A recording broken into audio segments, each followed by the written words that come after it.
ஆதியாகமம் 2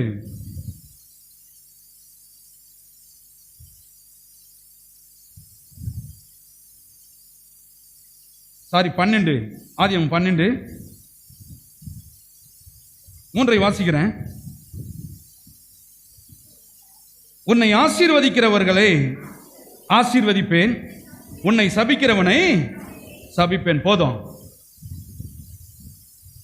அப்ப ஆண்டவர் பார்த்துட்டே இருக்கிறாரு. உனக்கு யார் உதவி பண்றான், யாரு நன்மை பண்றான் பார்த்துட்டே இருந்துட்டு, அவன் ஒரு நாள் பிரச்சனையில் அகப்படும் பொழுது, என் பிள்ளைய ஒரு நாள் நீர் ஆசீர்வதிச்ச, அதற்குண்டான பலனை நான் இன்றைக்கு உன்னை என்ன பண்றேன், ஆசீர்வதிக்கிறேன். என்ன ஜாதியாரு மதமானாயிரு. ஒரு நாள் பாருங்க, இந்த ஆபிரகாம் இங்கே சொல்ல வராரு. யாத்திராகமம் 1வது அதிகாரத்தை எடுத்துக்கொள்வோம். யாத்திராகமம் 1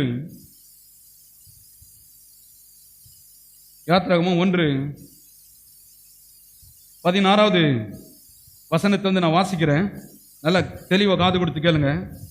நீங்கள் எபிரேய ஸ்திரீகளுக்கு மருத்துவம் செய்யும்போது அவர்கள் மனையின் மேல் உட்கார்ந்து இருக்கையில் பார்த்து, ஆண் பிள்ளைகளானால் கொன்று போடுங்கள், பெண் பிள்ளையானால் உயிரோடு இருக்கட்டும் என்றான். அங்க ஆபிரகாமுக்கு சொன்னார் இல்லையா, உன் சந்ததியை இவனமாய் ஆசீர்வதிப்பண்ணு.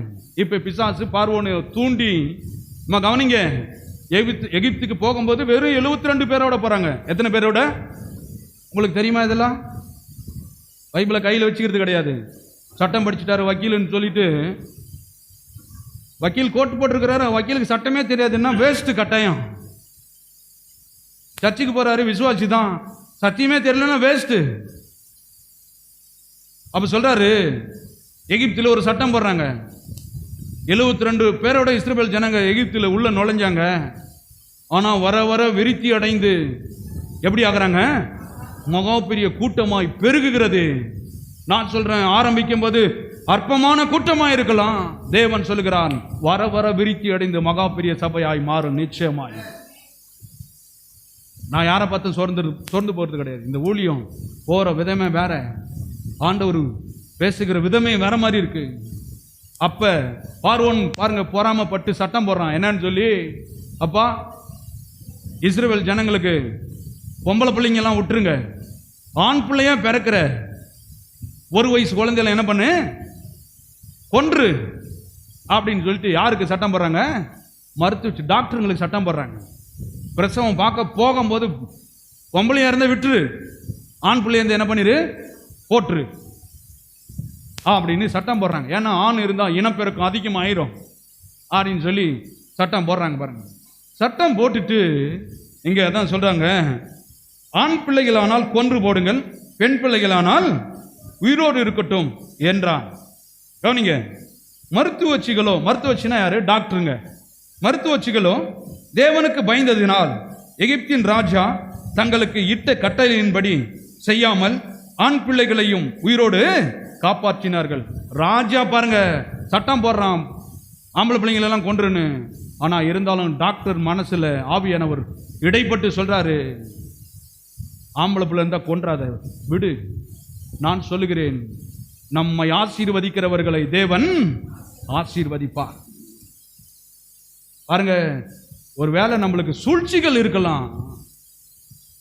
ஆண்டவர் சொல்றாரு, இந்த தேசத்துக்கு போறேன், யாராவது அங்க இருப்பாங்களான்னு, யாரும் தெரியாத ஒரு தேசம்தான். அது தேவன் சொல்கிறார், உனக்காகவே ஒருத்தனை ஆயத்தப்படுத்தி வைப்பேன், நன்மை செய்வதற்காகவே. அப்படி தேவன் அப்பேற்பட்டவர். பிரச்சனையான இடத்தில் கூட நமக்கு உதவி செய்வதற்காகவே ஒருத்தனை என்ன பண்ணுவாரு, எழுப்பி கொடுப்பார். அதான் யோசிப்பேன், எந்த பக்கம் பார்த்தாலும் குழப்பமா இருக்குதுன்னு ஆண்டவர் சொல்லுவார், பாருங்க, உனக்கு நன்மை செய்வதற்காகவே ஒருவனை எழுப்பி தர. அது சொல்லிட்டு சொல்றாரு, மருத்துவச்சிகளோ தேவனுக்கு பயந்ததினால் எகிப்தின் ராஜா தங்களுக்கு இட்ட கட்டளையின்படி செய்யாமல், எல்லாம் சொல்லுங்க, ராஜா இட்ட கட்டளையின்படி செய்யாமல். இந்த உலகத்துல பாருங்க சட்டம் போடுறாங்க, கிறிஸ்துவனை ஒடுக்கு, சபையை அடி, அவன் வளரக்கூடாது, உயரக்கூடாது. ஏன்னா அவன் இருந்தானா சாராயத்துக்கு வேலை இல்லாம போயிடும், அவன் இருந்தா ஆன்ஸுக்கு வேலை இல்லாம போயிடும், பீடி சிகரெட்டுக்கு வேலை இல்லாம போயிடும், கம்பெனிகள் இயங்காது.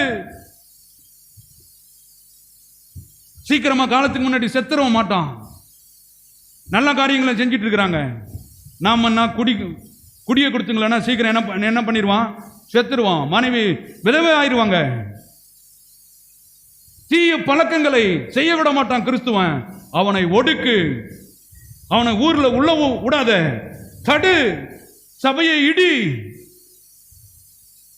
சட்டம் 1000 ராஜாக்கள் சட்டம் போட்டாலும் ஆண்டவர் சொல்றாரு, என் ஜனங்களை ஒடுக்க ஒடுக்க ஒடுக்க அவர்களை நான் பெருக செய்வேன். கரங்களை தட்டி தேவனை மேம்படுத்துவோம்.